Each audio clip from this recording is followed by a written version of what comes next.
Okay, it is 4 o'clock and we are going to call the Cape Cod Gateway Airport Commission meeting to order.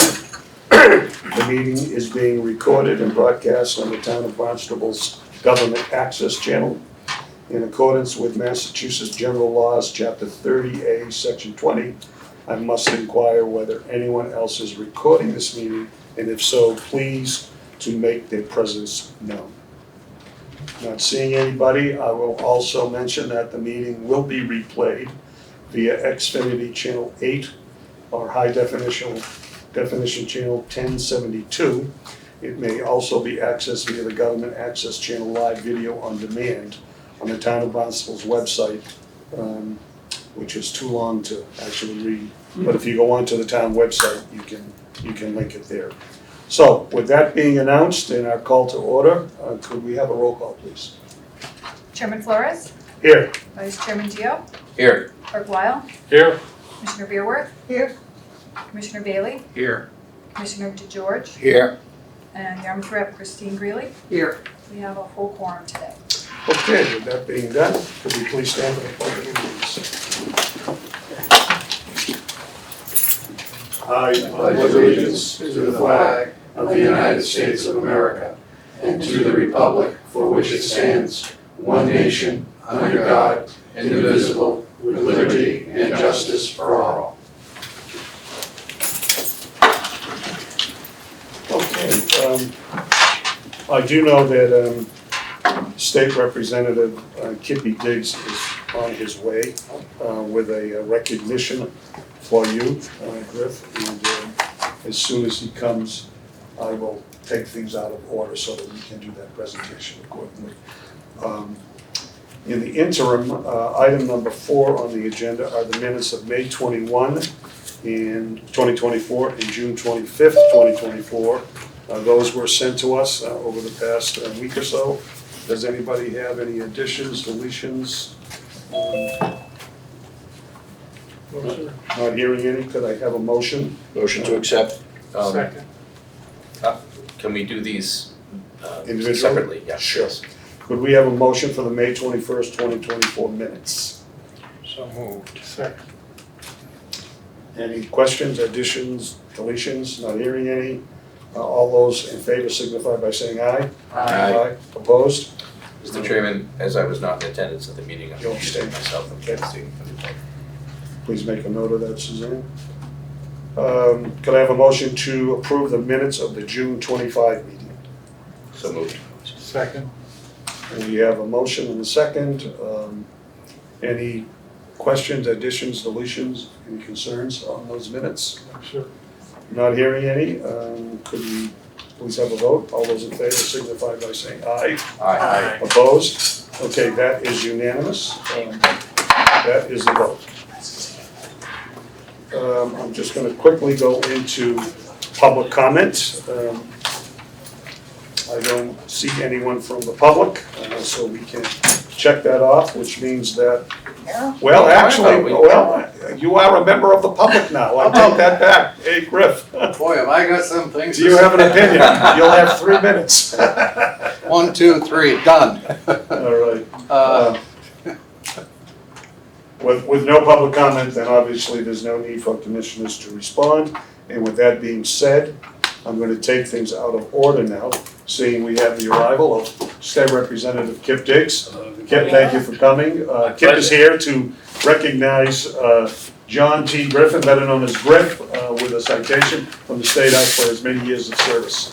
First of all, I want to give you a good picture.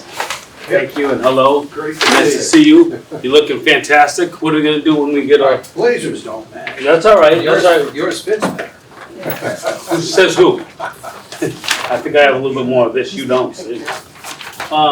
So now what are we gonna do with them now that we're all grown up? What's next? You say something. No. You tell me what's next. What you're gonna do? What am I Now gonna that you're do? gonna have with some free time. I'm gonna come back and torment my friends. I No, love it. seriously. This 26 years across, 26 miles across the sea gets you just about to Nantucket. Anyway, this has been, oh my gosh. So I have a citation from the State House. Thank you very much. It says the Commonwealth of Massachusetts hereby, House of Representatives hereby let it be known that the Massachusetts House of Representatives offers its sincere congratulations to John T. Griffin Jr. to be recognized for his 26 years of service at the Gateway Airport Commissioner. The entire membership extends its very best wishes and extends its hope for future endeavors and good fortune. Signed by Ronald Mariano and Representative Kip Diggs. Thank you very much. Oh, Congrats. Beautiful. do I get a quick public speech? Sure. Oh.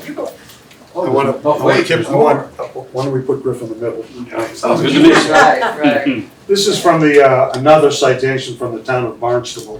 It reads, with grateful appreciation for 26 years of dedicated service to the residents of Barnstable, John T. Griffin Jr., Airport Commissioner, first appointed on July 16th, 1998. I was a kid then. Retirement date June 30th, 2024. And it's really with mixed emotions, Griff, that I give this to you. I tried to convince Griff more often than not to not retire, but he wouldn't listen to me. I've known Griff a long time through the yacht club, through the Hyannis Anglers Club, and I've always admired his career, both as a boater as well as a pilot, and as well as a Navy officer serving in the Tonkin Gulf during the Vietnam War. So, Griff, you have big shoes to fill, and I hope that with the help of the rest of the body of this commission that we can make it all happen.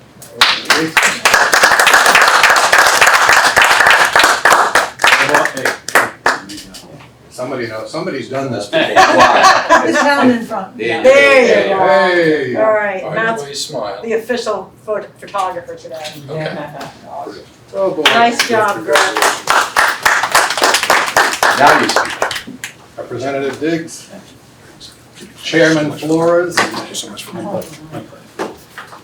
you know, Now, Griff, you do have the opportunity to make public comment. I think this kind of defines bittersweet, whatever that is.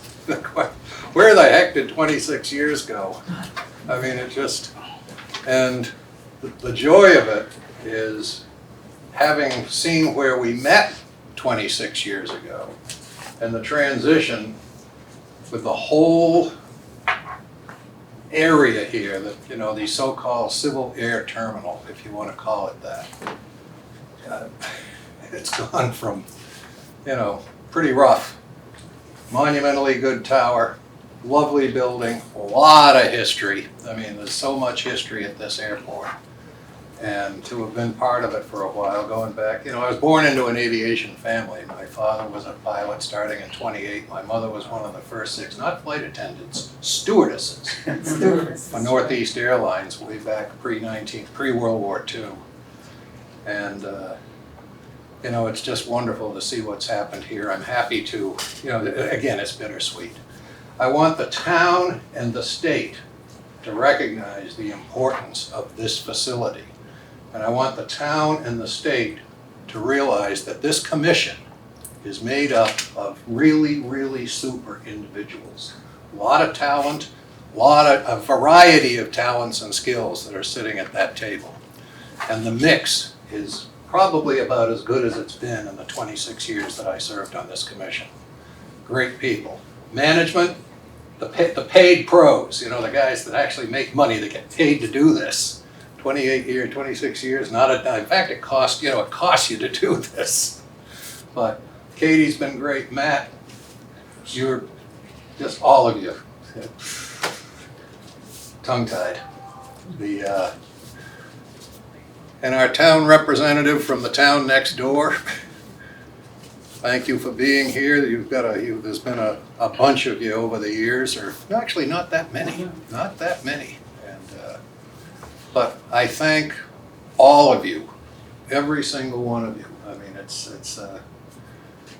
as I said, it's really bittersweet, and I'm pleased to see the airport is, for a lot of reasons, in a hell of a lot better shape now than it was when I walked in these doors.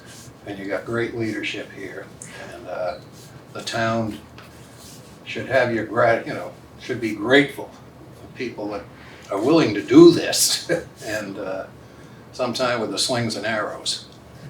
And just, I'll pop in from time to time, because I certainly miss you all. But thank you, Representative Diggs, Kippy, great to see you, my friend. Likewise, likewise. And the rest of you, I'll sit for a minute, I got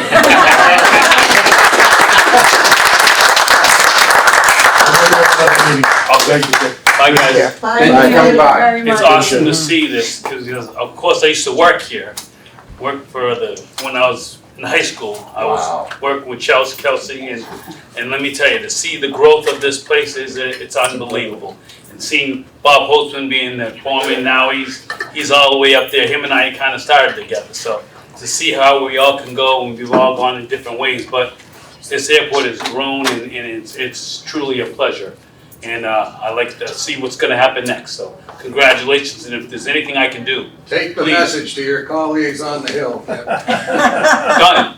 I think everybody knows that I'm a hard worker, and I'm definitely going to work for us to make sure that it stays that way. Sounds Great. good. Thank you. Thank you. Thank you very much. Oh, Thank you very yes, someone much. said that. Make sure I do that. Okay. Thank you. Once again, Griff, congratulations. Thank you, Everett. I guess the one thing I didn't say enough was thank you all so much for all that you've done over the years, and what you do for the town, the airport, our surrounding towns. You know, it's kind of thankless sometimes, but it's great. You do great stuff. Thank you. Okay, we're going to go to item number 8 on the agenda, report from the subcommittees. First, the Finance Committee. Will Whale as chairperson of the subcommittee will report. The Finance Subcommittee met on July 2nd. The meeting was held via Zoom. It opened at 8:32 a.m. Commissioners Weil, Bailey, and Geo were present. There was no old business.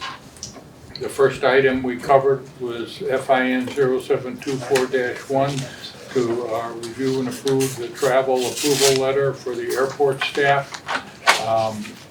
It'll be discussed at this meeting, so I won't go into details about that, other than we voted to move it to the committee for consideration. We moved on to FIN 0724-2 to review and approve FY 2025 option renewal for the on-call contract signed between Cape Cod Gateway Airport and Pierce Cote for the professional marketing and communication services. Again, this item will be covered at this meeting, so I won't go into the details. We voted to move it to the committee voted to move it to the full commission for consideration. Moving on to FIN 0724-3, review and approve the supplemental funding for the 1992 E1 Titan Aircraft Rescue and Firefighting Vehicle Replacement Project Tools and Equipment. As with the other items that are going to be discussed at this meeting with all of the details, so I won't go over that so we don't duplicate things. We moved as a committee to move it to the full commission for consideration today. On to FIN 0724-4, review and approve Amendment 1 to the contract by and between Cape Cod Gateway Airport and Aloft Aviation Management, LLC. Again, this is an item that will be discussed at this meeting with the details provided. We moved it to have it presented for the full commission for approval. And we moved on to FIN 0724-5, review and approve amendment number 1 to the contract by and between Cape Cod Gateway Airport and Veoci. Again, this item will be discussed in detail at this meeting, so I won't go into the details at this point, other than to say it was voted to be moved to this full commission for consideration. We had updates on the financial, monthly financial review and the airport assessments, environmental assessment status. We discussed that. Those items I'm sure will be discussed in our manager's comments later in this meeting. And the meeting adjourned at 9:19 a.m. Okay.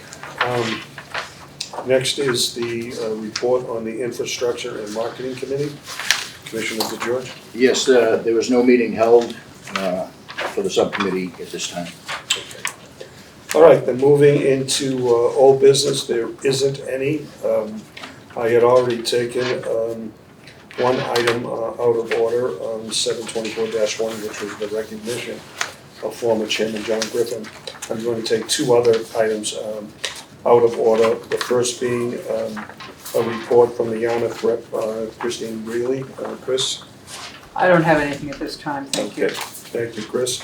Next, I'd like to take out of order the recent noise report as developed by and created by Christine Osberg.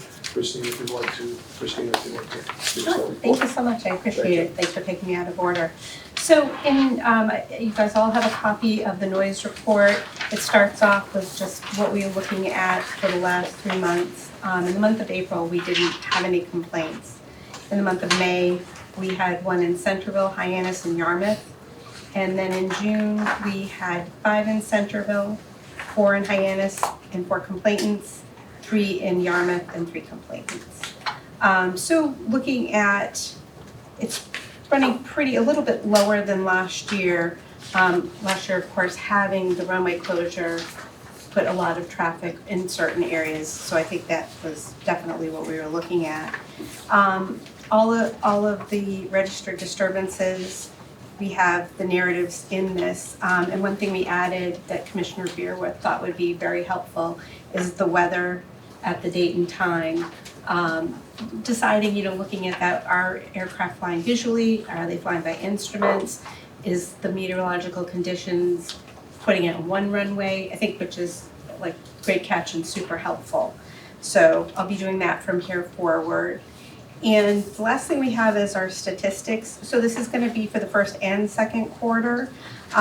It's basically showing you all of what we've got here. Time, complainants, where they set by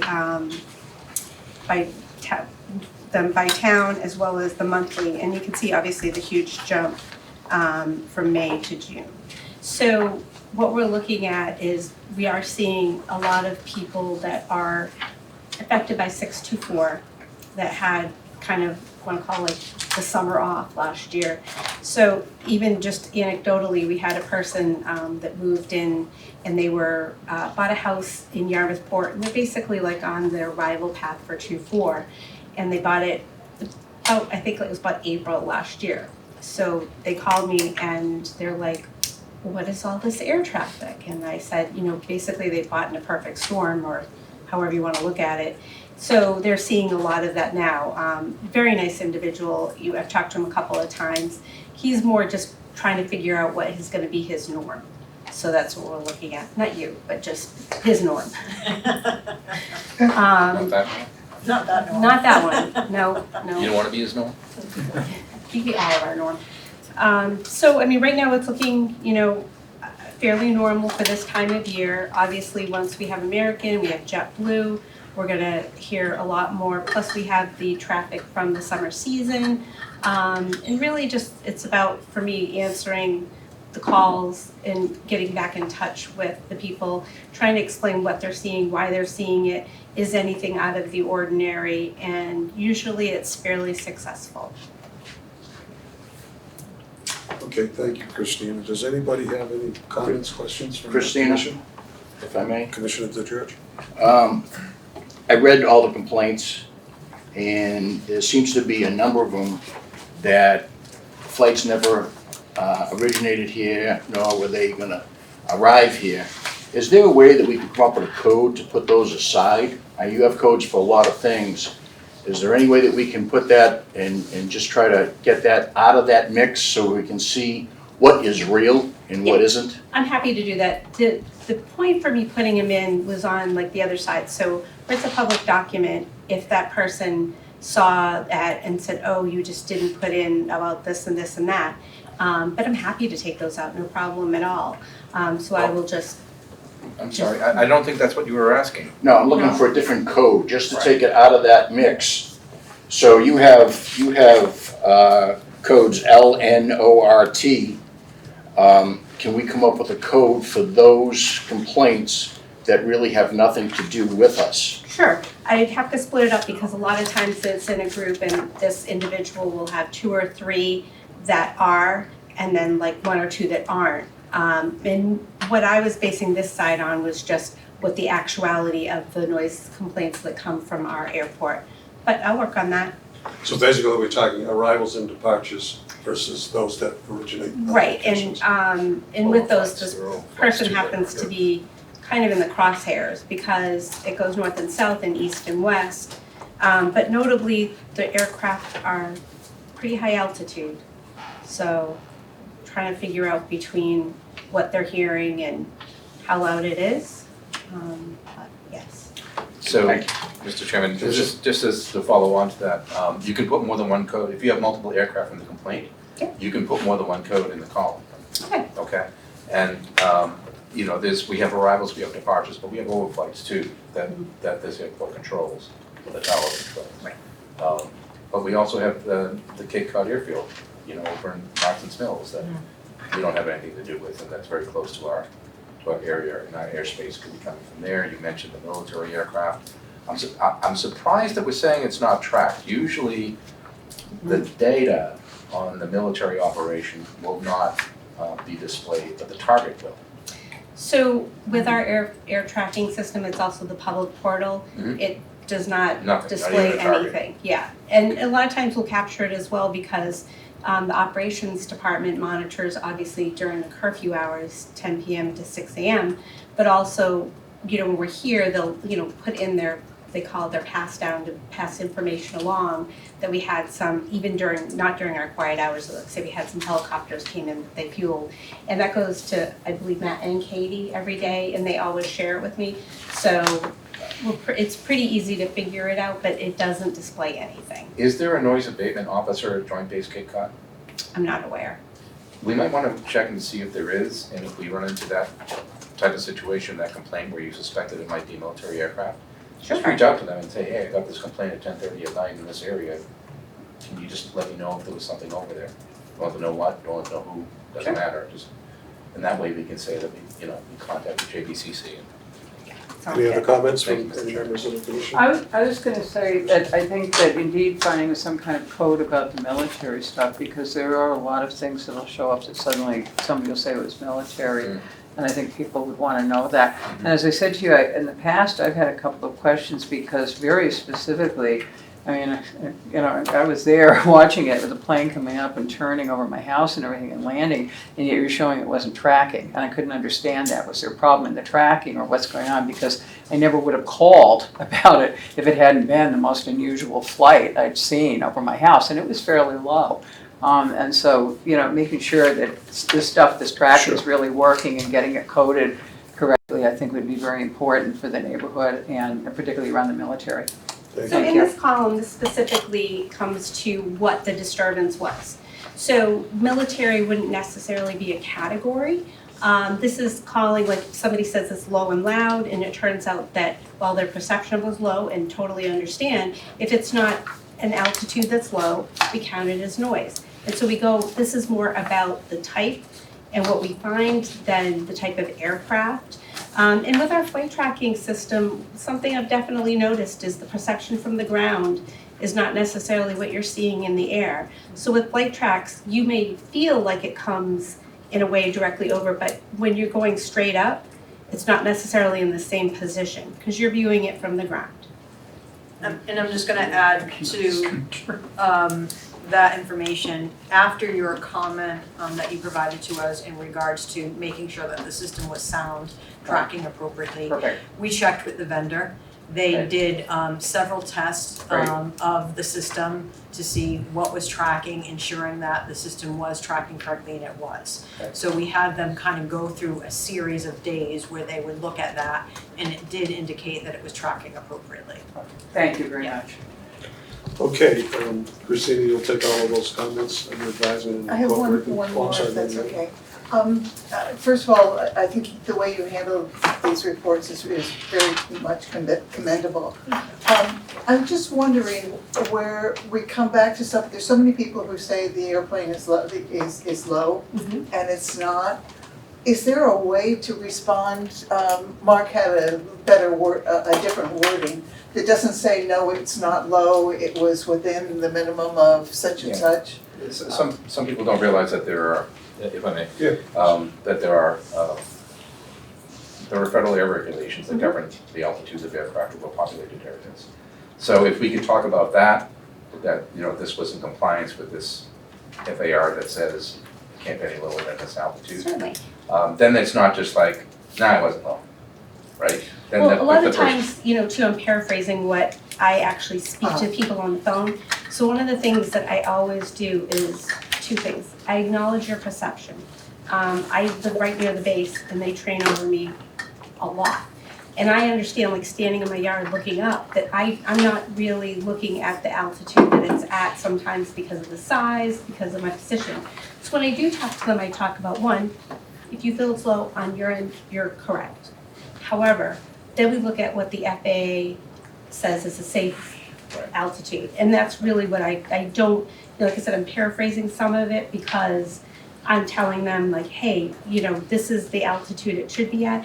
This is your distance from the airport. They're on an arrival. This is where they need to be so that one, they're not too high and potentially have an incident trying to land. And if they were too low, in the reality, they wouldn't make it to the airport. But people contact us, we hear things from Yeah. people saying, I called and they weren't responsive, they told me I was making it up or blah, blah, blah. And if we don't know what is actually said, there's not a whole lot we can do about that. So I don't expect you to write the whole conversation in there, but the salient point, if you could cite exactly what you told them in terms of, why this was not an issue, Sure. That would be helpful. Absolutely.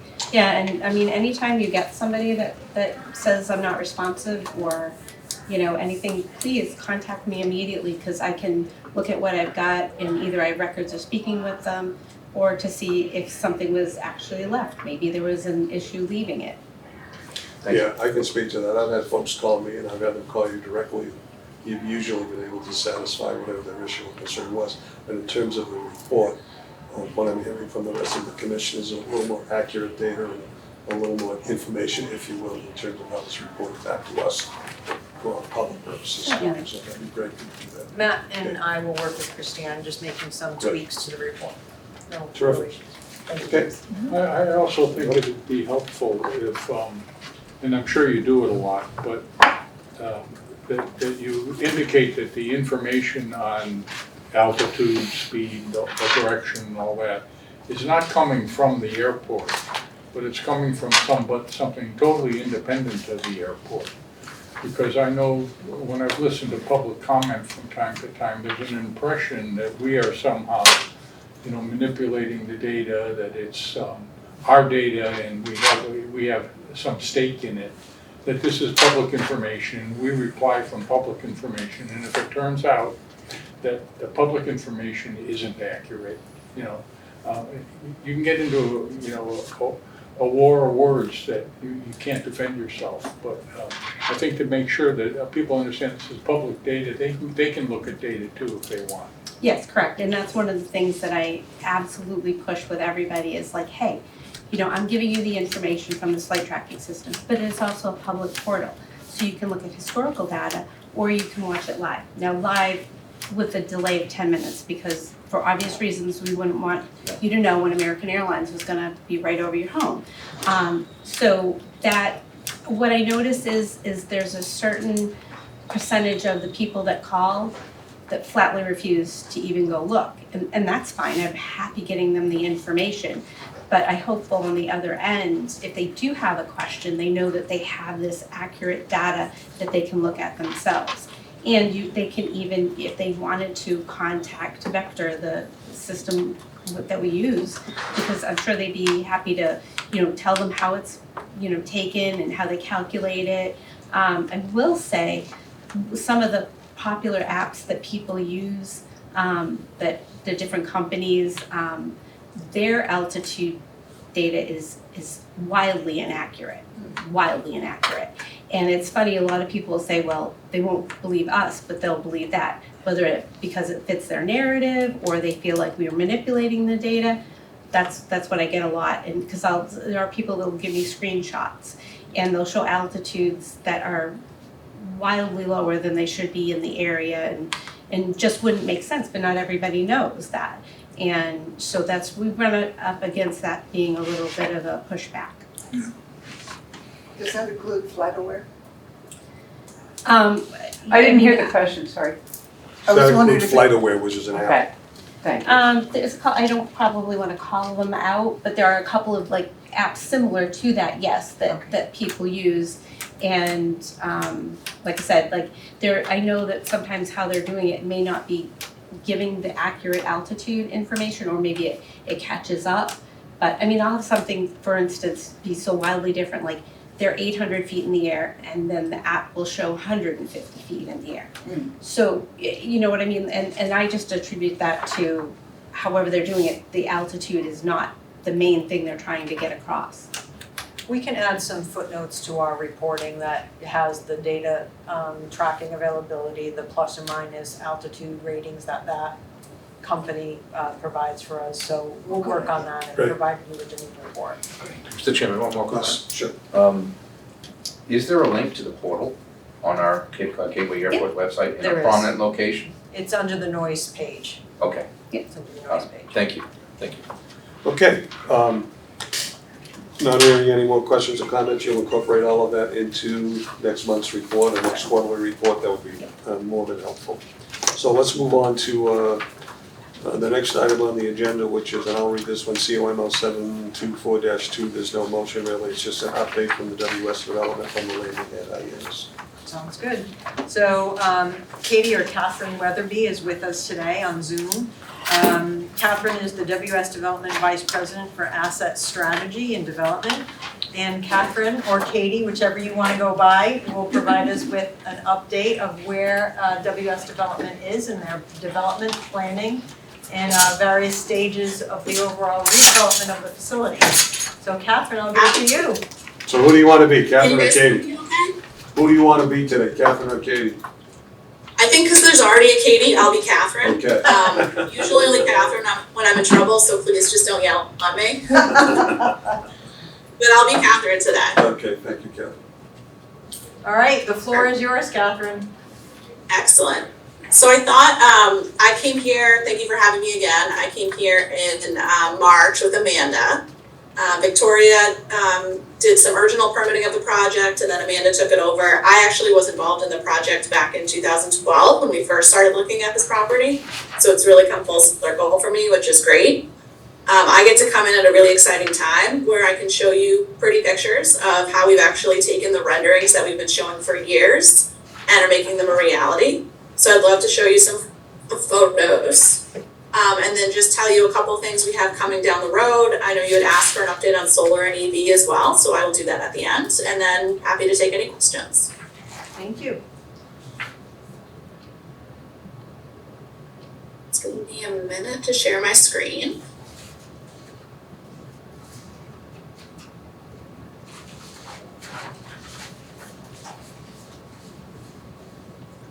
Does that show up? Yes. Great, thank you. Okay. Yeah. I like the landing at Hyannis. Yeah, well, I mean, it's associated with the airport, so it's like, it's perfect. I love a good pun. Mhm. So just as a reminder, this is the plan that we've been talking to for quite some time, the areas of the property we wanted to focus on. And I'm gonna share some photos of how we've actually completed some of these areas, namely the green. I don't have a photo of connectivity, but we do have the connection into the airport, which is very exciting. And then the welcome as well. So this is just another version of the color rendered site plan. Later this summer, we're gonna be starting the process for phase 2, which is the area out front, kind of in front of Floor and Decor along the road. And we're developing plans for that right now. So So this is one of the renderings we had of the corner, the westernmost corner of the property. This shows the architecture, you know, very Cape Cod looking, the built-in seating. And then this is a picture from 2 weeks ago. So it looks even better today if you go by. I know. But this shows the built-in seating that's been installed, the architecture of the building, the glazing is starting to go in, plantings are in there. So it's really starting to come alive and really starting to look like these pictures.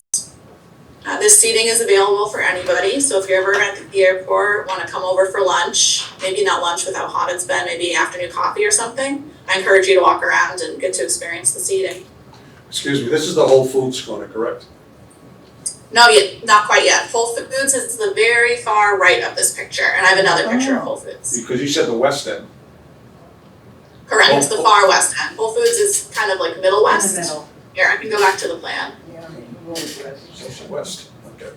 Yeah. This picture, can you see the, Yep, The the hand? green, yep. yeah, so this picture was about right here. This big yellow box is Whole Foods. Right. Oh, okay, yeah. So it was that side, but they weren't quite in view. That's where Cardi's used to be, correct? Right, Correct, yes. yes. That's a better orientation, thank you. But I love how the rendering and then the pictures, it looks like it's the rendering. Yeah. It looks fantastic. Takes a minute, right? Yep. This is another view of the green, so it's kind of looking back where that previous view was from, just showing the green activated. So, can you hold on, I'm a little confused. Where Whole Sure. Foods is on the west end of that mall, then further west is going to be what? Restaurant. What you're seeing. Restaurants, are those restaurants, Restaurant and stores. are those restaurants now leased? Do we know who's in there? Do we know what stores? They are in not yet leased. there? Okay. Yeah, our leasing team has actually had quite an active summer. They've been down there several times a week, touring different tenants through the spaces. And I expect in the fall we'll have a bunch of announcements to make. Okay, but at this point, Whole Foods is the westernmost leased lessee. No, they're in the middle. They're more in the No, middle. I'm talking the west. Completed. What's completed right Let now? me just double check. Nothing I'm beyond. pretty sure they're Right. the westernmost leased Okay. space, yes. Okay, thank you. Yep. And if any other members of the commission have questions, feel free to speak up. I get a lot of questions on this. Me too. Report as soon as I get Yes, home. exactly.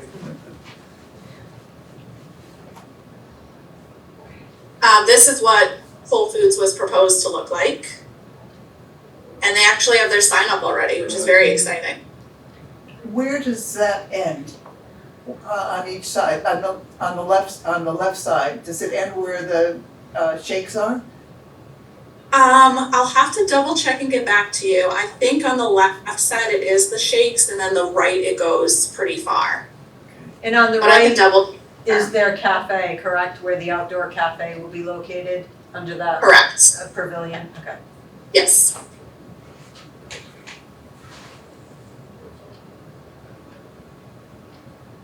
And so this is the last rendering that we actually just haven't completed yet. We're working on finishing leasing this part of the property. So this is the remainder of the Kmart space that Floor and Decor did not take. We should have some announcements about that coming soon. And we're finishing up the facade work and the sidewalk here. So this is kind of the last piece of the big facade work we're doing. And then if you've driven by, hopefully you've seen, we talked about doing a new pylon for the property. And now people will not call it Kmart Plaza, which is very exciting. And the pylon has actually been installed over the past couple weeks. It's up. And tenants are working on their panels and those will be up shortly. Did anybody want me to go back to pictures of the plan and ask any questions? I heard there were a lot. I have a question on Whole Foods. Yes. A couple people have told us they're opening October 1st or September 30th. Do you have any information on that? I don't have a date yet, but when we do, we can let you know. We're hearing the fall as well. The checkout ladies at Whole Foods. Oh, they chatter. Yeah. So Catherine, could you take us, right down going west to east, what's been leased up to this point? Do you know what those facilities are? I'll go to the plan. This grocer is now Whole Foods, obviously. Correct, And yep. everybody knows Floor Decor, but what's in between? Yep, so Whole Foods is here. This space right here is Burrito Bistro, they're staying. We're working with it's called Skin MD, it's a laser cosmetic. It's kind of like a small doctor's office. They're going into a small space in here. These lines might not exactly line up with where the demising is, because it's a little more illustrative. But they are going in this run. Ulta is also staying. We're starting work on their facade as well. So that kind of was like a little bit of a puzzle piece in between. If you've been by the site, now you'll see that it's about to be under construction. Panera is actually relocating from an inline space out to phase 2. So they're gonna have a standalone building out here. And then we've been talking with Paper Store. They've been so successful here that they would like to expand and become even larger. Where is that? So they're looking at this space. Okay, I see it, okay. It's over there. I see it now. And then there's a space between, and then floor and decor. Very good. Was that helpful? Well, excuse me, so Floor Decor is which one now on that map? Right there. Right The there? very end. Okay, they were talking about pickleball courts at one point in time on the in-between, what's the likelihood of that? With the Paper Store likely relocating here, I don't think there's enough room for pickleball courts anymore. Okay. I'd say we are always talking to people, and if there's a different, smaller concept, we certainly could keep that open, but the large concept wouldn't fit anymore. I noticed too, on the west side off of 132, that's a new cut-in, it's a new entrance.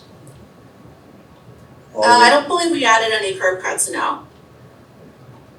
Well, looks like the one all the way down to the left, I never remember that one. That one there, yeah. This one? Where Yeah. Cardi's was? No, it's coming down 132, right where the pancake place was. Oh, yeah. That's a new cut-in. I'll confirm, but I'm pretty sure that existed. Okay, maybe it just looks, it's so new, it looks new. And We've any, added a lot of landscaping, so it looks nice. Catherine, any of the outlying buildings, can you run through those real quick, what we have? Yep, so this plan this is the existing building here. This is what we're calling phase 2. I'll actually zoom in, I have a zoom in of that area. Tiki Port is staying, I know that's a big thing. Oh, yeah. I can't go anywhere. So this is a technical drawing we're still working through for phase 2. This is just to orient you, this is phase 2. So we're proposing 4 buildings. We have the outermost 2 leased. This is gonna be a bank. And then this is where Panera is going. Panera actually found during COVID that their drive-through model was very, very successful. And so they'd like to add that here. And so both the bank and Panera will have drive-throughs. The middle 2 buildings are not yet leased, but because we have the 2 end ones and that we're doing the site work, we're gonna go ahead and build it all at once. So is Verizon, AT&T, are they all staying in the same location? Yes, as of right now, they're staying. And IHOP, which is, Retail leases run between 5 and 35, 50 years, depending on the tenancy. This front building is probably about 5 years. Okay. There might be some tenants that turn over in the next couple of years, but as of right now, everyone's staying. and in the far west corner, the IHOP or the pancake, whatever it was called, is that staying? IHOP is staying, yep, and Tiki Port is staying for right now. Okay, thank you.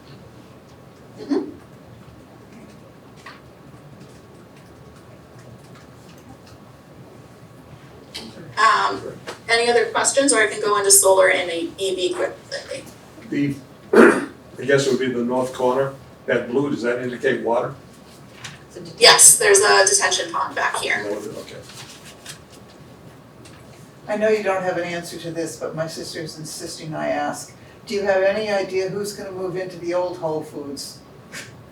Trader I do Joe's? not. If I think they'll tell me, I'll certainly find out. Good. Okay, any other questions from commissioners?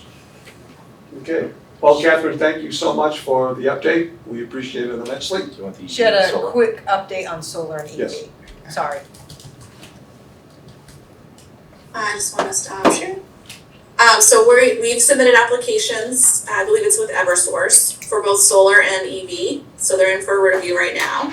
We expect EV will happen next year. Solar is a little more up in the air. Eversource is reviewing. It'll either be in next year, 2025, or the following year, 2026. They're making upgrades to the overall grid that they want to work through those before they grant any more agreements. So we'll keep you updated as we hear from them. Any questions on that? Okay. Well, Catherine, Thank you very thank much. you so much for your time. Appreciate it. Thank you, Catherine. Okay. Have a good day. Take care. Okay, moving on. Vice Chair Mark, would you read that motion for the approval of travel approval letters for the airport staff so that we can discuss this? It's item 724-3. Okay, it's committees 0724-3. The agenda item is to approve the travel approval letter submittal to the town manager for the staff live fire training and airport roundtable travel. It's sponsored by the subcommittee, it may be acted upon, and you can request motions for that. Yes. I'd like to have a motion on that. So moved. Is there a second? Second.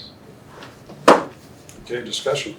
Sure. At the request of the town manager, airport management is asked on an annual basis to supply travel approval letters for various conferences that we go to, seminars or training that airport staff is attending.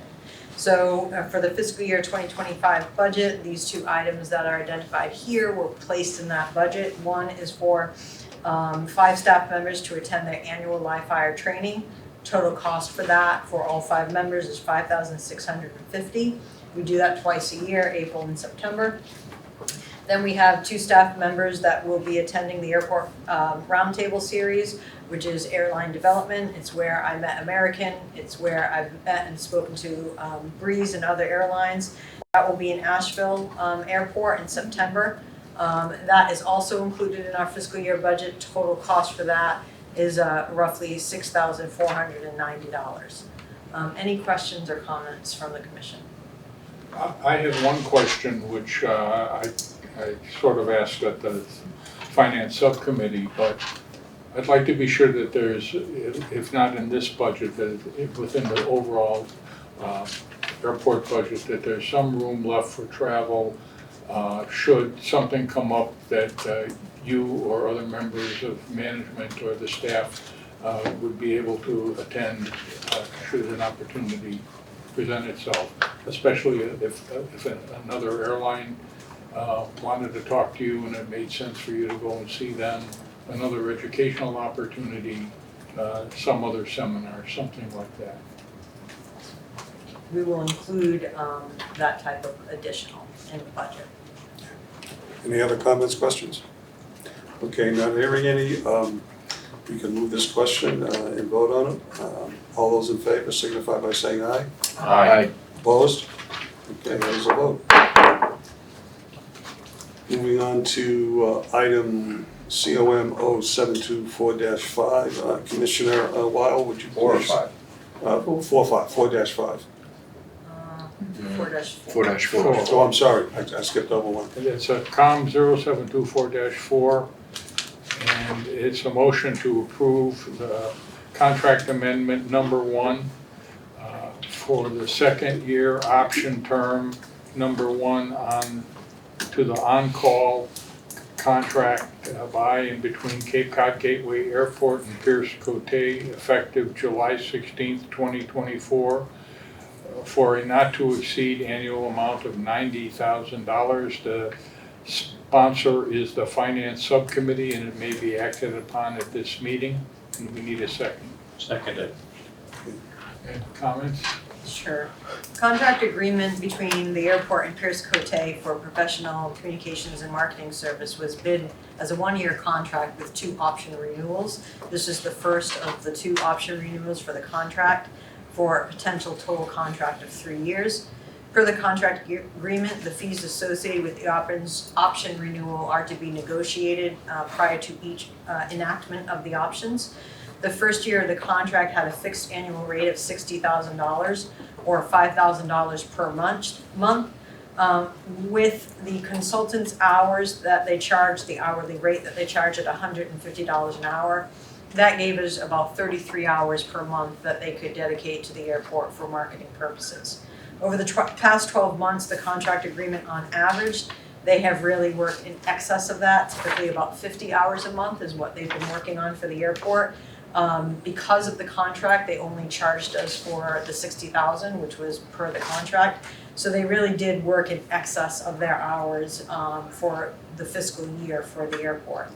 I did provide information about their hours, and I can pull that up real quick. Combined, invoices combined year one, right? No, I was looking for this one real quick so we could look at the hours. So this is the year, the contract, a monthly effort, 33 hours per month, equating to 400 hours. This was the contract amount. This is what we've paid them, the $60,000. Actual monthly effort was 583 hours. Actual monthly effort fee was $87,562. The airport payment was only for the contracted amount of $60,000. So Pierce Cote ate the $27,000 over the year. We've been working hand in hand with them on our communications and marketing outreach. It's been quite a successful partnership that we've had with them.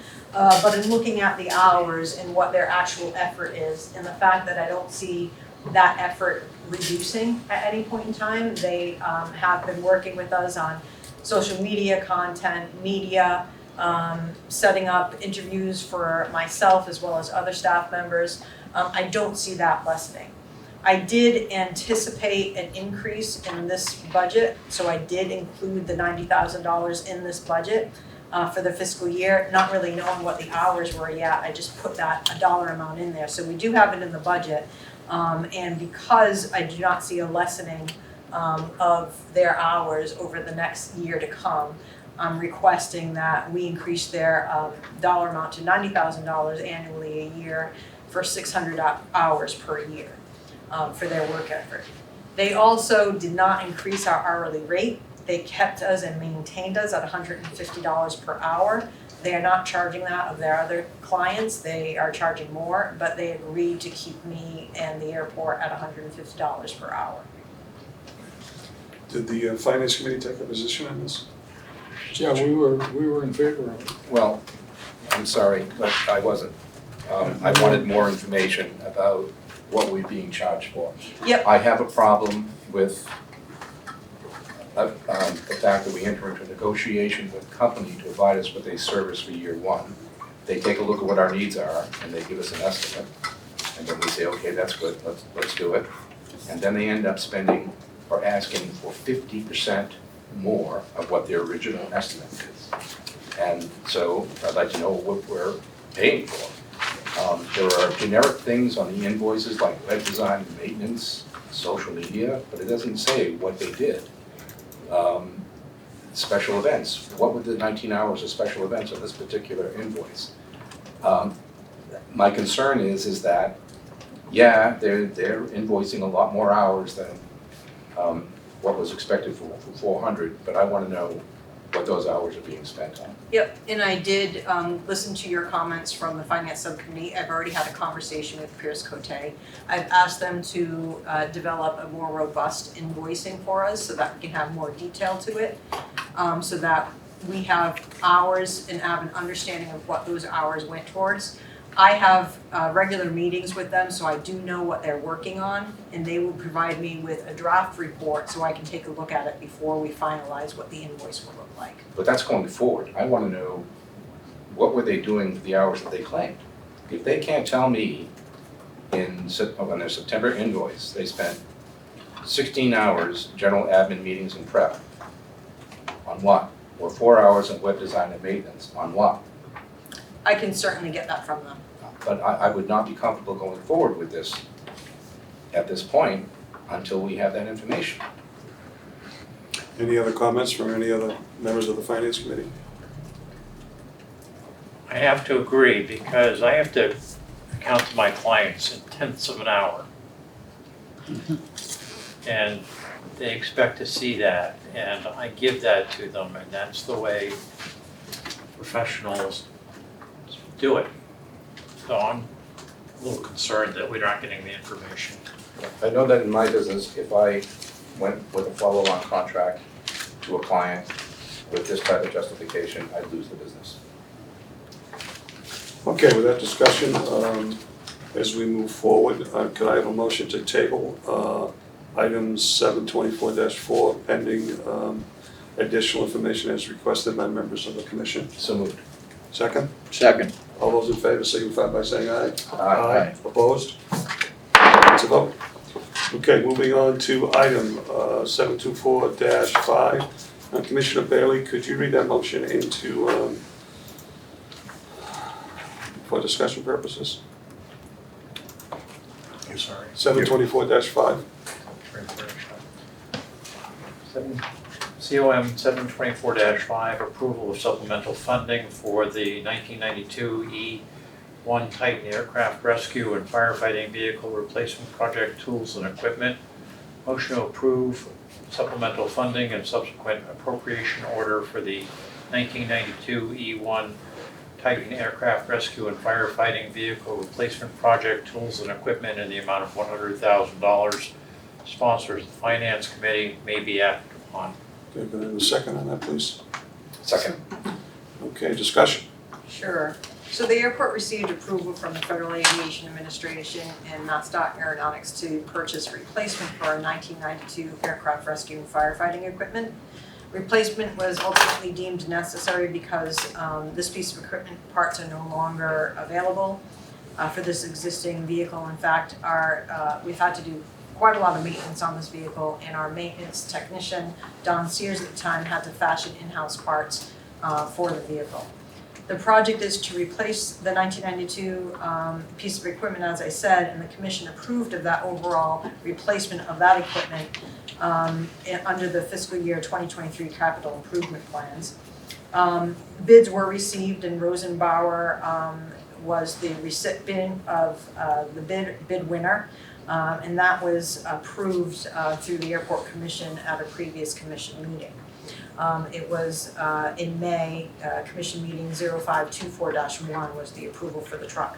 However, tools and equipment are still needed for the piece of equipment. Typically, the FAA has us bid two separate bid documents. One's for the tools and equipment, one's for the truck. So we've got past the truck. We took a look at our tools and equipment that we had that are still in serviceable condition on the existing 1992 piece of equipment that we can transfer over and be reused. We're doing that. Otherwise, we have funds that are still needed to purchase tools and equipment that we have to replace. So we have received quotes for all of these items that we have to replace. I provided those quotes to you last week when the agenda was set. We have air pack replacement at just over $23,300. We have an extraction tools that are needed for $41,400. As I mentioned in my email, the truck mounted radio and the portable radios, the dollar amount has increased. On Friday of last week, after we had the finance subcommittee meeting, we did receive new quotes. The original that we had in here was just about $10,000. The new quote that we got in for Motorola is $13,000. So there was a slight increase between the finance subcommittee and this meeting, and I'm just making note of that. We also have specification development from Airport Solutions Group at $45,000. Administrative fees for legal fees and legal ads that we have to have through procurement processes. And then we also have remaining fees that are available from the original appropriation for this dollar amount. The original appropriation was $978,000, so we had to subtract the truck from that, so we have $23,000 available. The subtotal for the need is really, with the new dollar amount for the radios, $110,000 versus what was stated at the finance subcommittee, which was $100,000. So this includes the additional for the radio and any buffer that we might see if anything else changes in the course of putting this out to bid. So 110 is what we're looking for to replace the tools and equipment on a new piece of firefighting apparatus. Katie, how much is that reimbursable from the state of the feds? 95% will be reimbursable, 90% from the federal government, So what's 5% our actual cost? state. What's our actual Our cost? actual cost is, I have to do the math for you. So you gotta add the 110,000. While you're doing that, Yep. Mr. Chairman, is there a breakdown of this cost? I would have thought the finance committee would A have seen breakdown that. of the quotes? Yeah, Yes, what that what was- is the 100,000? Sure, so the air pack replacement for the list that I just went through, and those were the quotes that I also provided to you. So, The tools and equipment codes? yes, Okay, so these are combined, right? So yes, you have all of them So the there. Motorola is a separate quote. The air pack is separate. Then the Firematic supply company. So all of those are what's in this 100,000? That's correct. Okay, thank you. And the actual cost to us? 52,726. So 52K in round numbers, and this entire project is over $1 million. $1.1 million, correct? Yes, it's 1,088,000 roughly. Okay. Okay, any other questions, issues, concerns from any member of the commission? Mr. Chairman, I just want to be clear about what we're approving here, because the agenda item lists a request in the amount of $100,000, but it's 110,000? It's 110,000, sorry, And this is in addition to the 954,526 for the truck. for the truck, correct. So we need to You need to make a motion restate to- this motion to Yeah. advance, please. Mr. Chairman, I move that we amend agenda item 0724-5 to reflect an amount of 110,000 rather than 100,000. Is there a second to that, please? Second. Okay, any other discussion, comments on this? Okay, let's move this question, take a vote on it. All those in favor signify by saying aye. Aye. Aye. Aye, opposed? Okay, not hearing anyone, that is a vote. All right, next item. No, Mr. Chairman, I'm Yes, sorry, point of sorry. order. What we just approved was the amendment. Now we have to approve the question. Okay. So let's take it from the top. Could you make that motion, please? So the motion is to approve the supplemental funding and subsequent appropriation order for the 1992 E1 Titan Aircraft Rescue and Firefighting Vehicle Replacement Project Tools and Equipment in the amount of $110,000. Is there a second? Second. Any discussion? Not hearing any, we'll move this question to a vote. All those in favor signify by saying aye. Aye. Opposed? Okay, that is a vote. Okay, item COM 072-6, Commissioner Bearwith, would you please read that into the Approval, minutes? 0724-6, approval of amendment number 1 of the contract by and between Cape Cod Gateway Airport and Aloft Aviation Management LLC. The motion is to approve amendment number 1 to the contract between Cape Cod Gateway Airport and Aloft Aviation effective July 16th, 2024 for an additional 25,500 square feet of land and for a new total of 48,000 square feet, sponsored by the Finance Subcommittee and may be acted upon. Is there a second, please? Seconded. Okay, motion's been read, we have a second. Time for discussion and explanation. Sure, so airport management has been in conversations with Aloft Aviation about increasing their land size that they lease from the airport. Aloft has seen some great success with their new business on the east side of the facility. A lot of GA pilots, general aviation pilots, have been requesting to park at their facility and utilize their pilot lounge and their small cafe that they have in there. And looking at their permitted uses under the airport's minimum standards, they meet all land and hang requirements, but they're seeking to increase their land from 22,500 square feet to this 48,000 square feet that we have here. This will incorporate more really aircraft apron space and tie-down space for their ability to use for their customers.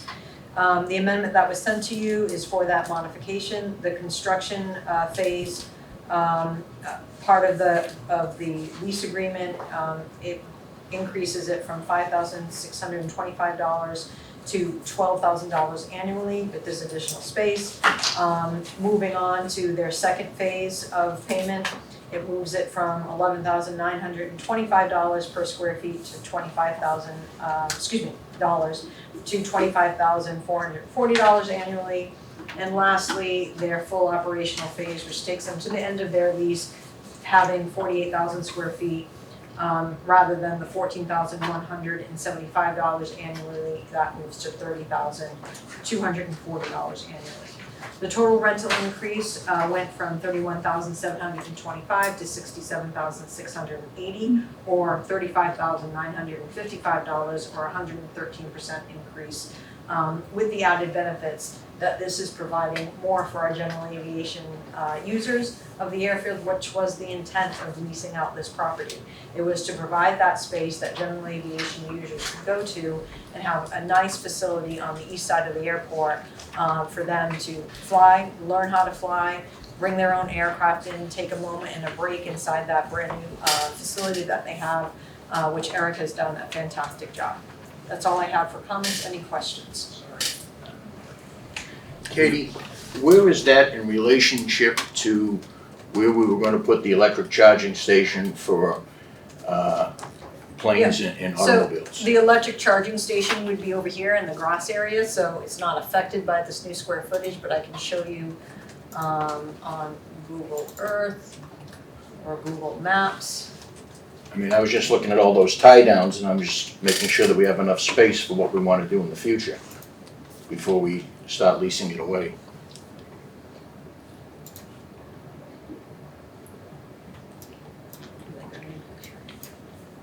So this is the space that Aloft Aviation is utilizing.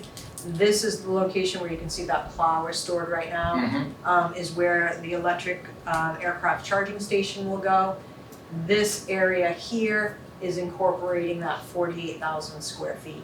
So there's enough space for a plane to get charged up? Yes. With all the Yes, planes we being did tied not, down there? basically he's utilizing space that's existing. We already have tie downs painted on the ground. All right. Any other questions from any of the commissioners? Mr. Chairman? Yes. So there's no hangar there, it's just ramp space? So his space already includes his hangar, so Right, here's the hangar. I see that hangar, but the Currently the only- 48,000 square feet, that's Is- ramp space. That's not all ramp space. That includes everything that you see in red. That is all of the property that he's leasing from us, as well as where the hangar sits. But he already has the hangar, right? That is correct. Okay, so the So it was an expansion of this area here, ramp space, ramp space. okay. There's no hangar that's gonna be built there, it's just ramp Nope, space. just ramp Got space. it. Thank you, Space. thank you. Anyone else?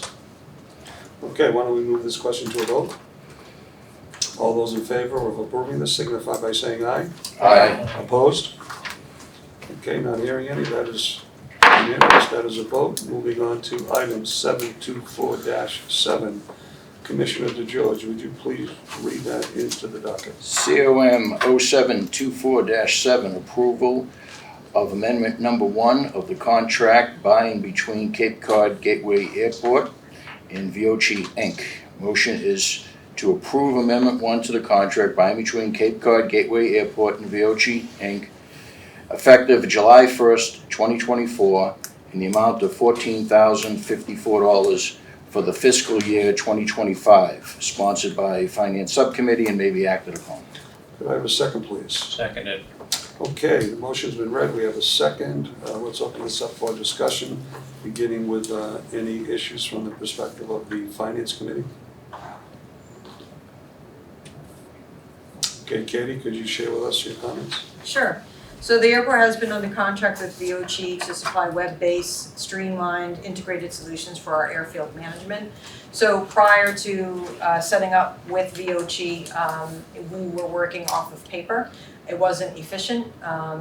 This way, this web-based program that we have, immediately if there's something that's on the airfield that has to be noted to meet a 139 requirement, is noted within the Veoci system, which is again web-based. It immediately sends an email to maintenance staff that needs to make the modification, do the fix, They need to respond on their end that the fix has been done. They can take photographs of the fix and they can embed it into the program. It has made our life 10 times easier. The communications are better between us and the team. Matt can look at it at any point in time that he wants to see where things are. It also allows us to track where wildlife are in the airfield.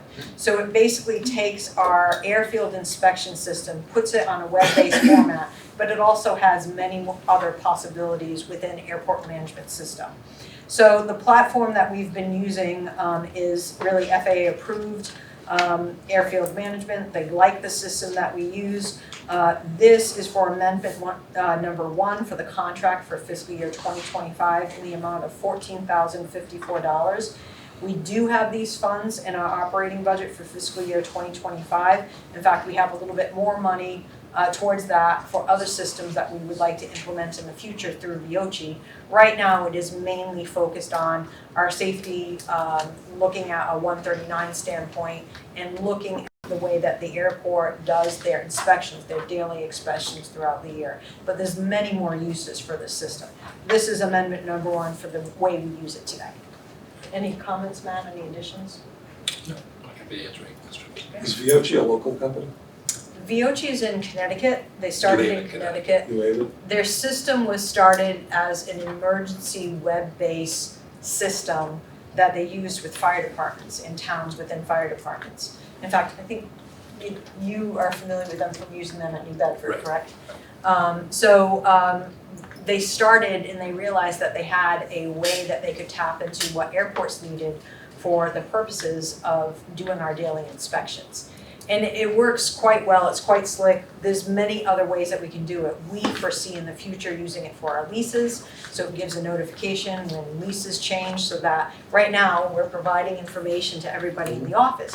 It works for a small office, but as we get busier, a web-based system is going to be much more efficient for Are there us. other airports that use the same system? Yes, it's used Locally? quite globally by many, many airports that have gone into the system. Yeah, Nantucket as an example Yeah. is a local airport that also uses it. Okay, anyone else have questions? If we expand the use for other options that we would consider, would that increase our licensing fees? So we have a set number of licenses that we have, so we pay for the licenses. If we have development of another type of system that we want to use, we would have to pay for that development. There's certain elements that we can do ourselves though. We can populate the data. Maybe not me as much as maybe Matt might be able to do it, but we can populate our own data. In fact, our team can change how the system is designed right now for the airfield. So we would have to pay for that additional, not the license, but the additional work that would go Configuration work. behind the development of what we need for those pages. And then we just continue paying for our license fee. Thank you. Question? How do they track the animals? So if a report is given that birds were in the vicinity of runway 15, Okay. then a notation is taken during the daily inspection, and that is plugged into the system. Now, you come back in 2 hours, the same birds are located in that area, or you come back and they've moved to a different location on the airport. It can start tracking what their pattern is, their feeding patterns on the airfield, which is important for us because we're out there making sure that we're free of any hazard to the flight of aviation. We don't have deer that come on the airfield, but we do have coyotes, we have skunks that come on the airfield, we have turkey vultures. So there's a number of different species that come at certain times of the year. So we can track them now that we have a database that has a lot of this information. We can see where their habitats are and where they're feeding from on the field. And it's live information, so we have You have that iPads right now? and the staff can add pins and then it tracks. So we can pull up for like the 7 to 8 a.m. hour every day and look at what happened for the last year or 2 years. We can look at certain species, so if we want to see the gull activity, where those are, we can pull it up and you can see each thing overlaid. That's I'm fascinating. sure it's repetitive behavior. Wow. There is a lot. Sorry, we don't have this on a bigger screen, but Good. we can give a couple of screenshots and show you. Sure. Can you see this? Yes. Okay, any other questions or comments on item 724-7? Not hearing any, let's move this question to a vote. All those in favor signify by saying aye. Aye. Opposed? Opposed, not hearing any, 7247. It's a vote, it's approved. Okay, finally, 724-8, Commissioner Keough, would you please read that into the minutes? Commission item number 0724-8 is a notice of public comment period on the 2024 to 2027 Department of Transportation Disadvantaged Business Enterprise Triennial Program and Goal. Covers fiscal years 2025, 26, and 20,227 Yes, I'm really advanced there. per, the stretch per Into the future. 49 CFR Part 26. Okay, thank you, Commissioner. Obviously, this is not a motion as opposed to a report, some information like this. Sure. So the Federal Aviation Administration administers and monitors the airport improvement program. That's where we get the vast majority of our funding from for various projects. And they monitor the DBE, or Disadvantaged Business Enterprise Program, to ensure that airports, when we go out for procurement for various federal projects that we're receiving funds for, that procurement includes the opportunity for disadvantaged businesses to bid on that project. So as a condition of our receipt for federal funding, we put out every 3 years a program that we have in place of what our goal is. And typically the goal is identifying what the upcoming projects are, what is the possibility, goes through a formula that's developed that says what is the possibility that a percentage of these projects will include disadvantaged business enterprise companies that are bidding on them. So it goes through a formula and then it identifies within the 3-year program, because of these projects, the inevitable percentage that you think that you can get from disadvantaged businesses X. Typically, it's anywhere from 3 to 4% that we've seen in the past. This particular goal is 3.7% based on the projects that we have. So just over $1 million for the projects that are coming up in the next 3 years. What we have done now, which is new to our program, is now we've provided a place for it on our website. We are letting people know that they can go, they can look at the proposed plan, the draft plan that's on our website, so let me click to that. So if you go to airport information, down at the bottom it says DBE programs. You can click on that. It gives a little bit of background about the DBE program. We also have an airport concessions DBE program, which are concessionaires such as the rental car companies. They have different requirements that they ensure that they're using DBEs for the services that they're getting for their vehicles. So tires that they buy, maintenance that they do, they're ensuring that they're also meeting those goals. So we've placed the information here. We have our goals that are present for this year. These are the draft goals that we're asking people to provide some commentary on. And then with comments being sent to Sue Kennedy for any comments that we might receive. We also list over the next 5 years what the potential projects are that are in our CIP. So this was based off of last year's CIP. When we meet with the FAA this year, it may change. They may change our priority on different projects. It happens every year based on available discretionary money. But these are the foreseeable projects that we might be working on in the future. I will change this list as soon as we get different approvals from the FAA. But this just gives an indication to anybody that's wishing to bid on a project. They have a way to do it. They can go to the Town of Barnstable's Procurement Office website that lists the projects that will be available for bidding. Also, what's not here, and I'm going to add to this, are links to where people can go in Massachusetts for help if they are a company that identifies them as a DBE and they meet the requirements to be a DBE, where they can go for help.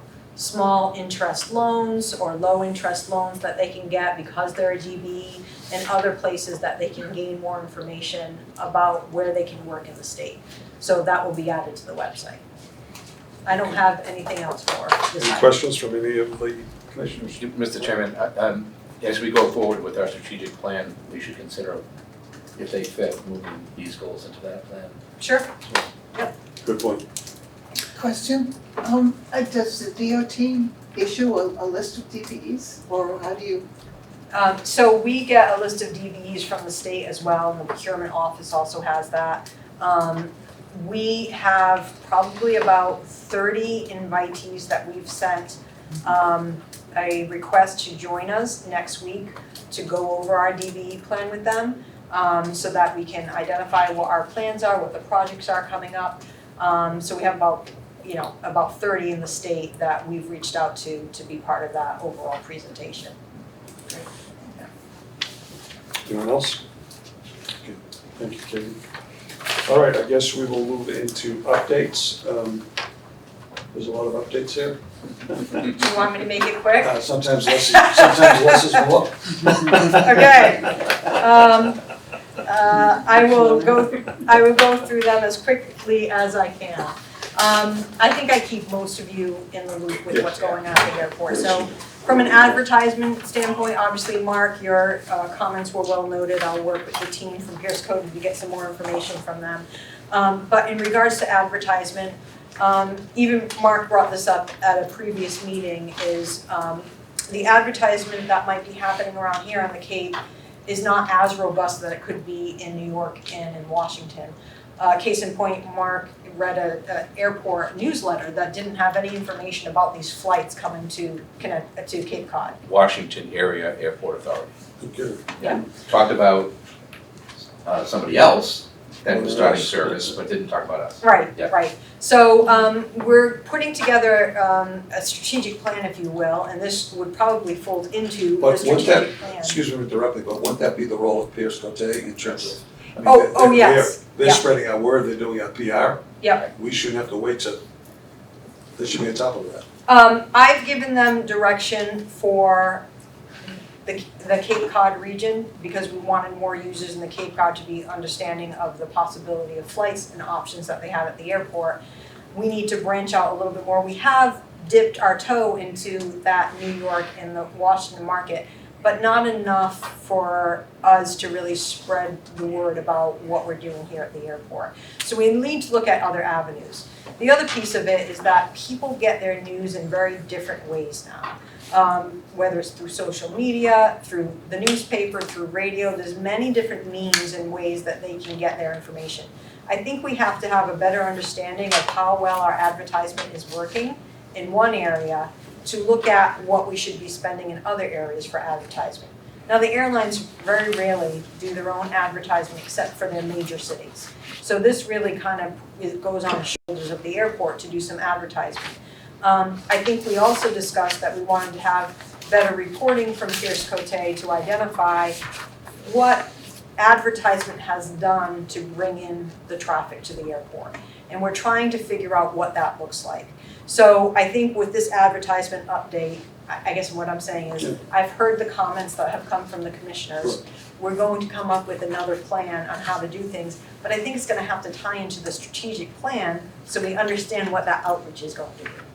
Yeah, I don't disagree with that. I think what's important though is we as a commission, we need to have metrics that we need to establish so that if we're gonna continue with Pierce Cote, for example, for today's discussion, they want to increase in terms of what they're charging us, what are the metrics that we've set that need to be met, and what are metrics that we're not even aware of that they're gonna come to us, for example, advertising in a DC local newspaper. Right. It's that kind of information that we need so that we can be that much more effective, and when we vote with that much more knowledge. I agree. I'd like to know if we're going to be spending marketing dollars in a particular area. What has that done? How can we draw a connection to that and maybe past year activity? How can we draw a connection to that and have people that are coming into Simple term is, what's the bang for our buck? Yes, exactly. Let's cut to the chase. Yep, exactly. Mr. Chairman, didn't we get a presentation on Washington area marketing a few months back? From Michelle Resendiz, who is not with Pierce Cote. Okay. She is with CCB Radio, and Okay. that was for radio advertisement. Okay, so there are grand gestures in marketing, and then there are just little tiny things that don't take a lot of time and don't cost a lot of money. The newsletter from the Washington Metropolitan Airport Authority that I sent you has got an email in it that says, you want to contact us, put something in it, send us an email. So, well, we could have just sent a simple email to them saying, American has started direct service to Cape Cod, how do we get this in your newsletter? But the point is, what I'm concerned about, we should not have to initiate that. Oh, I agree. Public relations. My point though is that I don't wanna Yeah. see 15 hours coming Yeah. back Yeah, to send an email to WMAA. I'm with you. Okay. Okay, we're on the same page. Any other Noted. comments from it? Okay. Okay. Strategic Planning Subcommittee, I know Mark and I need to get together to talk about what that next meeting is going to look at. Mark, I have a list of stakeholders. Good. So I'll be sending that to you, but I think it's just, what are the next meeting going to look like? When are we thinking of doing it? And Mr. Chairman, if I may comment Yes. back on that. That first bullet there, we can line it out. There is no need for another ad hoc committee meeting. The Perfect. next meeting we need to have is with the stakeholders. All right. Exactly. Can I ask a Find a question? big enough anger. Yes, ma'am. Who are the stakeholders? Everybody. Well, by everybody, do you mean? It's going to be a pretty robust list. We want to have feedback from our community, from users of the airfield that are coming to the airport, from town council folks. So we went through a list last meeting, vendors, tenants. So it's going to be quite a grouping of people. As you that probably will be know, part of Christine, to get a really, as Mark knows, being in the business, to get a really valid strategic plan, you need to have as much input from as many constituencies as possible so that there's buy-in at the end of the day. Yeah. If we're gonna set up goals and objectives and metrics and indicators of success and dates, we have to be sure that everybody from the get-go has bought into it. And not everyone's gonna buy into it 100%, but from a consensus perspective, Yeah. we're all on the same page as we move this aircraft And that we're forward. hitting the right Yeah, things. Exactly, Will there be any Yarmouth participation? Or- absolutely, Okay, absolutely. thank you. Moving on, just real quick, American Airlines, I sent you their advanced loads. They're doing quite well. They really are. In fact, I am speaking at the Yarmouth Rotary Club on Friday, and the gentleman who is organizing that works over at Joint Base Cape Cod, and he works with the cadets. And we've done a lot of events with him, and 3 of his folks that came over for training all came from the Washington area and used the flight. No kidding. Oh, So cool. that was fantastic to hear, Great. so that was good. And I've been hearing a lot from others. I get emails here and there from other folks saying, we used the service, we loved it. John, you and I were in the cafe the other day. We had a couple from Australia that used the service. They came through Washington DC to this airport from Australia. Interesting enough, though, I have a meeting tomorrow with a colleague who's coming in from DC, and he told me that he tried to figure out an American airline flight, and he said that the cost was astronomical, so he wound up taking a cheaper flight flying into Providence. He's driving from Providence into Hyannis, and he told me $4,500 was the ticket price. I said, I can't believe that. No. And that's what time we were up on a mission. Mr. Chairman, my sister said the same thing to me, and I took a snapshot of the rates and sent it to her. The only thing I can think of is that they're not going to the American Airlines site, they're going to some other, like Orbitz or something like that, and they're getting bad data. He said he went- It is about $25 more to fly in here than to fly into Boston. And it cost me $33 to take a bus from Boston down here in Yeah, another we 2 said hours. Yeah, a lot of aggravation. Yeah. So what is a round trip ticket from Hyannis on average? It depends. So I had Pierce Cote look into this. They looked at a couple of different days for me. $232 was the average that they were coming up with. Round trip, No, one way. one way. That's way above what I'm paying. Yeah. Yeah. Take a quick look here. And even when I did an analysis of looking at what it would cost for me to fly from here to London versus going out in Boston, with the cost of parking in Boston, I saved $86 by flying out of Hyannis. Well, I think what's critical is the convenience. you know, The convenience. For folks that live on. You can Cape can Cod. park your car, get to the counter, and get into Park your security. Get into security 15, 20 minutes. Yeah. Obviously, for the airlines, you need to be here a little bit earlier. Now we But have a place to eat, have a drink. right, and now you can have something to eat at Island Cafe. So Chris At any just rate. looked up flights. Is that round trip, Chris? $391. That's round trip. Round trip $400. I paid, the base fare was $127, taxes and fee $23. So $150. So $300, right? That's reasonable, That's very reasonable. very reasonable. Yeah, it's about 125 in Boston. Okay, Okay, so good for American so I've gotta Airlines. talk to this fellow who I'm meeting tomorrow, where the hell did he come up with $4,500? Do some screenshots for him. All right, moving along. Moving along, just, I'll skip over the project updates. Chris and Matt have been working hard on tower HVAC and some other elements, so we're working through that. We could probably take off the equipment purchases for that, because we have those. Airport environmental assessment update, the draft was completed and we got 15 comments from the community in regards to the draft EA. We've incorporated those comments, we made modifications to how we designed various taxiways based on commentary that we received. So we're working through all of that. We plan on having a public meeting, which is our 5th public meeting for the EA at the end of August. The exact date is to be determined. At that meeting, we will discuss the comments received and how they were responded to for those comments. And then it's anticipated that after that meeting, the FAA will make their decisions from a federal standpoint on advancing or not advancing the program, and then we go to local permitting. For PFAS, just to let you know, our next meeting for PFAS for the airport is in November. That meeting is just to give the public an update of where we are in our tracking of our PFAS. We are going to be including the Barnstable Fire Training Academy during the same meeting. We've had several meetings with them over the past couple of months. The purpose of including them in that meeting is because we're providing the public with the same information, except they're providing information on their facility, we're providing information on our facility. So the thought process is the public has the same interest, let's get us together in the same room, provide each facility's information to the public at that time. So that is the plan for November. You should plan a meeting with the new county administrator who was recently appointed. Yep. To bring him up to speed in terms of what it is that we've been doing, because I'm not sure how much experience he's had. Yep. In this particular arena. Will do, good point. And then the upcoming events that we have, just real quick, Cape Cod Young Professionals will be back September 18th. The date changed, usually they're here on a Thursday night, they're gonna be here on a Wednesday night instead, which is good, I think. Is that the event out in the back with the tents? Yes, with the tents.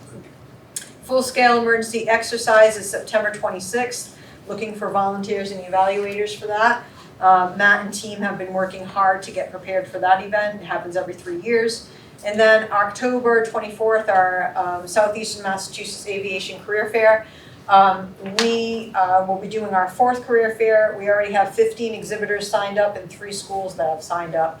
Obviously, I want 45 exhibitors and about 450 students.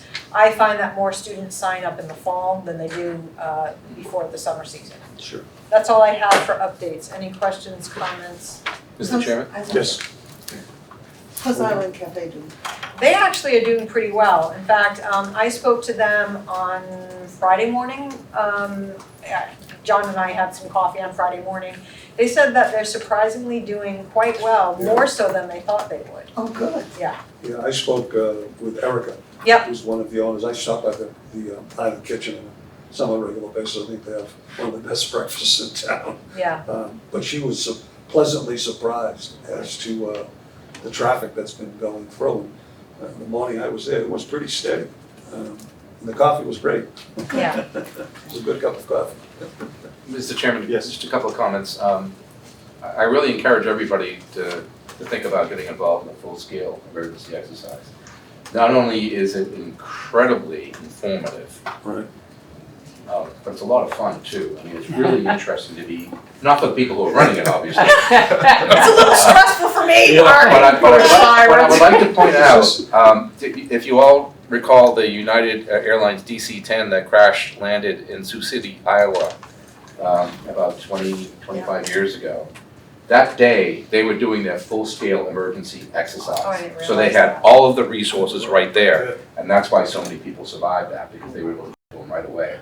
So, I mean, God forbid that doesn't happen here, but it's really, really an important exercise and you learn so much from Is it. that the same type that we did a few years ago where Yes. people, we have the injured and the whole? They're all moulaged and they Yeah. look like they have no arms. So it's the same, and- same. Yes. It is. It'll look very. Well, if you haven't done it, you should do it, because that was one of my Yeah. all-time terrific experiences Yeah, here at the yeah. airport. It's- If you really wanna get involved, you can be one of the victims. Yeah, no, I was a good observer. Yeah, I'd like to get involved as an evaluator at Yeah. least, I don't know if I wanna be a victim, Yeah. but, you know, but we can talk some more about that. I don't wanna be a victim. The second comment is electric aviation update. You and I had exchanged some emails on Archer. Yes, Archer and Southwest Airlines, Yeah. correct. So Archer is moving forward. I have not had a reconnection meeting with them. They've moved forward, they have agreements with United Airlines and now Southwest Airlines to provide service, really within the hubs of many major cities, to provide that access, that quick taxi through electric aviation, through eVTOL, is what they're looking at. Obviously, we know that that would work well in our market. That's why we originally reached out to them. Norm put us in contact with a gentleman that he has known for years that works for Archer. And really, Archer, in our last conversation, they are seeking partnerships with different airlines, but they are seeking that the airports are installing these electric regeneration systems for them, which is why we put it on our CIP that we install electric charging stations. Sure. We just have to make sure they're in the right area. Sure.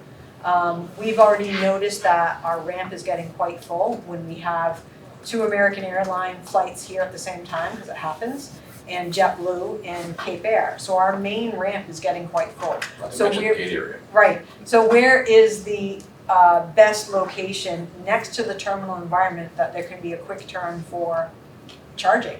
Or is it a mobile unit that is used instead, which I'm more apt to think that that might be more appropriate, so.